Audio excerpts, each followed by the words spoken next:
देखो यार, फ्यूचर ना किसी को भी नहीं पता है। मैं एक वो देख रहा था, न्यूज़ चैनल देख रहा था, तो उसमें कोई पंडित जी आए थे। वो बता रहे थे कि अपने घर के इस कोने में आप ये दिया जलाएं, आपको ना कोरोना नहीं होगा। आप सुबह 4 रोटी बनाएं तो तीसरी रोटी उसको कुत्ते के लिए, उसको कुत्ते को खिलाएं तो आप बीमारियों से दूर रहेंगे। पता है, पिछले 2 दिन से ना वो जो न्यूज़ चैनल पे ना वो बाबा आ नहीं रहे हैं।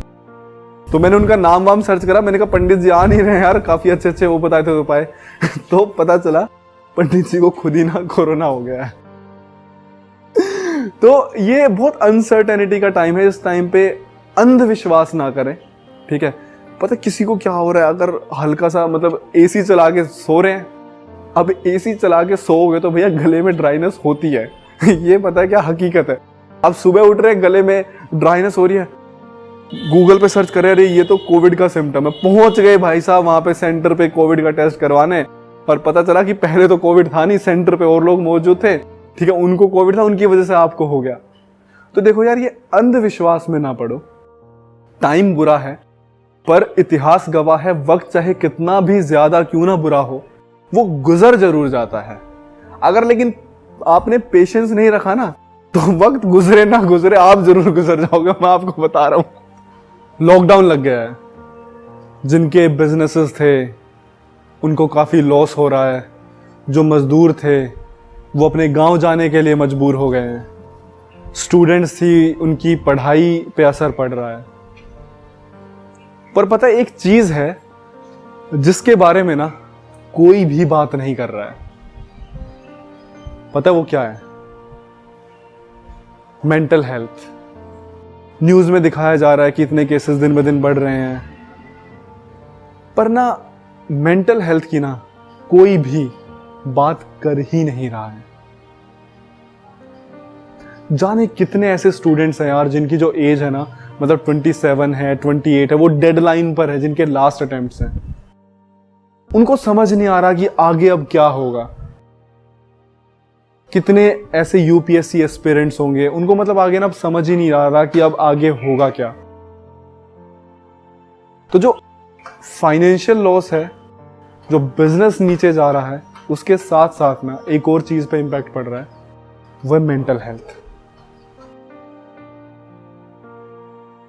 मैं ये नहीं कह रहा मेंटल हेल्थ सिर्फ स्टूडेंट्स की ही खराब हो रही है यार। अगर कोई 60 साल का बिजनेसमैन है ना, उसकी भी मेंटल हेल्थ पर उतना इंपैक्ट पड़ रहा है। अगर कोई 40 साल का बंदा है ना, उसकी भी मेंटल हेल्थ पर उतना ही असर पड़ रहा है। अब सवाल आ रहे हैं बहुत सारे। किसी के मन में ये सवाल है कि मैं अपने घर का गुजारा कैसे करूंगा, पेट कैसे पालूंगा। कई बच्चे ऐसे हैं जिनको ये समझ ही नहीं आ रहा कि अब उनका फ्यूचर किस डायरेक्शन में जाएगा। पर इस टाइम पे हम किस चीज में लैग कर रहे हैं, वो है प्रॉपर काउंसलिंग। सुसाइड के केसेस बढ़ रहे हैं, क्राइम के केसेस कितने ज्यादा बढ़ते जा रहे हैं, और ये सब पता है रीजन क्या हो रहा है? Mental health. और इसका सिर्फ एक ही सॉल्यूशन है, वो है प्रॉपर काउंसलिंग। चाहे वो हमारे न्यूज चैनल क्यों ना हो। मतलब मैं बहुत बार कहता आ रहा हूं, बहुत पहले से कहता आ रहा हूं मैं, कि जो भी हमारे न्यूज चैनल हैं, इनको ये काउंसलिंग वाली चीज शुरू करने की जरूरत है। वो जो मतलब जो ये न्यूज दिखा रहे हैं ना, ये डर ज्यादा पैदा कर रहे हैं यार, ये कि देखिए इतनी भीड़ उमड़ गई है, अब आगे आने वाले टाइम में क्या होगा।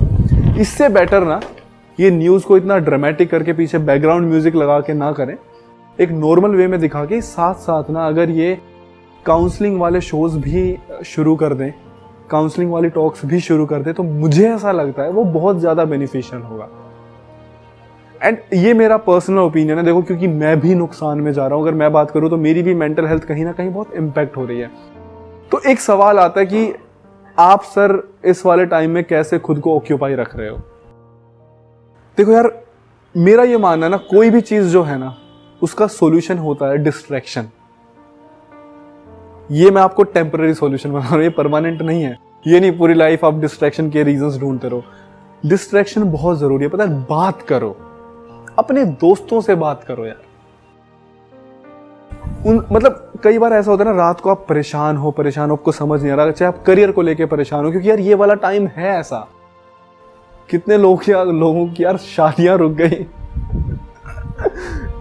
तो ये वाला टाइम ना मतलब बच्चों के लिए, बड़ों के लिए, सबके लिए ही एक बहुत ही बुरा टाइम है। और इसका एक टेम्पररी सॉल्यूशन बता रहा हूँ मैं, परमानेंट तो नहीं है ये। परमानेंट तो सॉल्यूशन खुद ही जब कोरोना चला जाएगा तो वही है।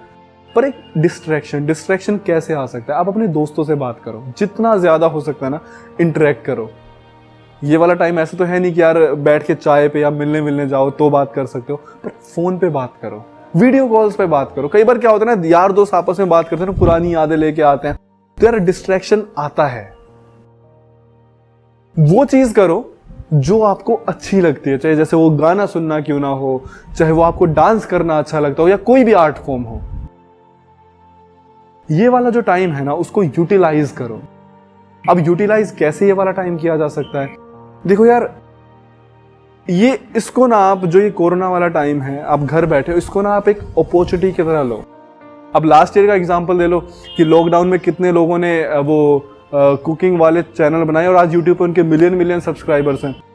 एक मेरा फ्रेंड है, मैं उसका एग्जांपल देता हूं आपको, कि उसने यार पिछले साल जब लॉकडाउन था, उसने उन 3 महीनों में ना कोडिंग बिल्कुल प्रो लेवल पे सीख ली, बिल्कुल प्रो लेवल पे सीख ली। और पता उसके बाद उसने इंटरव्यू दिया एंड इस टाइम पे उसका पैकेज बहुत ही अच्छे लेवल पे लगा है। तो बस कहने का ये मतलब है, इस टाइम को यूटिलाइज कर लो थोड़ा सा, और कैसी भी सिचुएशन क्यों ना हो। मैं हमेशा से बोलता हूं और मैं आज भी बोलूंगा कि बस मुस्कुराना मत भूलना।